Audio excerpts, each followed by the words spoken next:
स्वागत। आज हमारे पास कुछ काफी दिलचस्प नोट्स हैं और भगवत गीता के कुछ खास अंश भी। ये सीधे अर्जुन की उस बड़ी दुविधा पर रोशनी डालते हैं। मतलब युद्ध के मैदान में उनका कर्तव्य क्या था, उनका क्षत्रिय धर्म क्या कहता था, और कैसे वो एक तरह से मानसिक संतुलन बनाए रख सकते थे। तो मुद्दा ये है कि अर्जुन को क्यों लड़ना था, खासकर जब सामने अपने ही लोग थे, और इसमें ये समभाव या मानसिक स्थिरता का क्या लेना देना है। चलिए इन विचारों की तह तक चलते हैं थोड़ा। हाँ, और ये स्रोत ये अर्जुन की इस कश्मकश को सीधे उनके सामाजिक कर्तव्य से जोड़ते हैं, जिसे क्षत्रिय धर्म कहा गया है। और देखिए, गौर करने वाली बात यह है कि इसे अक्सर स्वधर्म भी कहा जाता है, मतलब अपना तयशुदा कर्तव्य। इन नोट्स के मुताबिक उनका काम सिर्फ लड़ना नहीं था, बल्कि अन्याय के खिलाफ खड़े होना और क्या कहते हैं, धर्म की रक्षा करना भी था।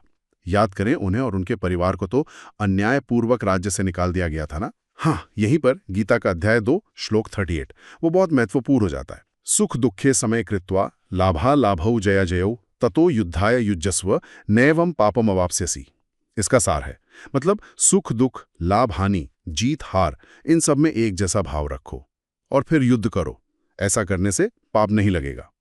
ये जो समता या समभाव का विचार है ना, ये बिल्कुल केंद्रीय है यहाँ पर।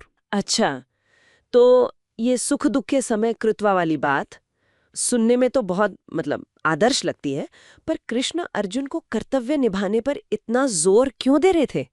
क्या क्या सिर्फ इसलिए कि वो क्षत्रिय थे, या कोई और बात थी? देखिए, इन स्रोतों के अनुसार बात सिर्फ क्षत्रिय होने की ही नहीं थी। कृष्ण असल में कर्म के जो परिणाम होते हैं ना, उनसे अनासक्ति का महत्व समझा रहे थे। वो बताते हैं कि अगर अर्जुन कर्तव्य छोड़कर भाग जाते तो क्या होता। तो उन्हें सिर्फ बदनामी मिलती और कायरता का तमगा, दुश्मन भी उनका मजाक उड़ाते। सही बात है। दूसरी तरफ अगर वो कर्तव्य निभाते तो दो ही नतीजे हो सकते थे। गीता के अनुसार अगर वो युद्ध में मारे जाते तो उन्हें स्वर्ग मिलता। अच्छा। और अगर जीत जाते तो अपना खोया हुआ राज्य वापस पाते। तो दोनों ही सूरतों में नतीजा चाहे जो भी हो, अपने स्वधर्म का पालन करना ही सही रास्ता था। इसमें हार जीत से परे देखने की बात है एक तरह से। समझ गई, यानी फोकस कर्तव्य निभाने पर है, नतीजों पर नहीं। लेकिन ये जो समभाव बनाए रखने की बात है, ये थोड़ी पेचीदा लगती है। क्या ये स्रोत ये भी बताते हैं कि इसे युद्ध के बीच में उस तनाव में उसे हासिल कैसे किया जाए? मन को स्थिर रखना इतना आसान तो नहीं लगता। हाँ, ये एक बहुत अहम सवाल है। और यहाँ एक क्या कह सकते हैं, अनोखी बात है जो इन स्रोतों के विश्लेषण से उभरती है। वो ये है कि अर्जुन को क्यों संभाव रखना चाहिए, इस पर तो बहुत जोर है। जैसे पाप से बचने के लिए और कर्तव्य ठीक से निभाने के लिए। हाँ। पर इसे साधने की कोई खास विधि या कोई तरीका वो इन अंशों में नहीं बताया गया है। अच्छा, कोई तरीका नहीं बताया, नहीं। मतलब इन खास अंशों में तो नहीं। ऐसा लगता है कि उस संदर्भ में शायद ज्ञान पर ज्यादा जोर था कि ये क्यों जरूरी है, बजाय इसके कि इसे कैसे किया जाए। ये अपने आप में एक दिलचस्प पहलू है, सोचने वाला। तो कुल मिलाकर इन विचारों से हम क्या सीख सकते हैं? मतलब इन सब का निचोड़ क्या निकलता है? ऐसा लगता है कि मुख्य संदेश यही है, अपना निर्धारित काम करो, जो भी तुम्हारा कर्तव्य है, परिणामों की चिंता मत करो और मन को शांत रखो, स्थिर रखो। यही सही तरीका है। बिल्कुल, एकदम सही।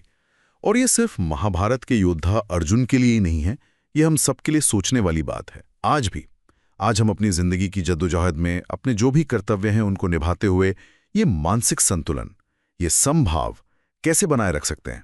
इन स्रोतों का इशारा तो यही है कि समभाव से किया गया कर्तव्य वो बंधन या पाप नहीं बनता। हाँ, ये बहुत गहरी बात है और शायद एक सवाल श्रोता अपने साथ ले जा सकते हैं सोचने के लिए कि आज की इस बदलती दुनिया में, जहां भूमिकाएं और कर्तव्य शायद उतने साफ तय नहीं है जैसे अर्जुन के समय में थे, तो क्या स्वधर्म या अपने निर्धारित कर्तव्य की जो अवधारणा है, क्या उसकी कोई प्रासंगिकता बची है? सोचने वाली बात है ना?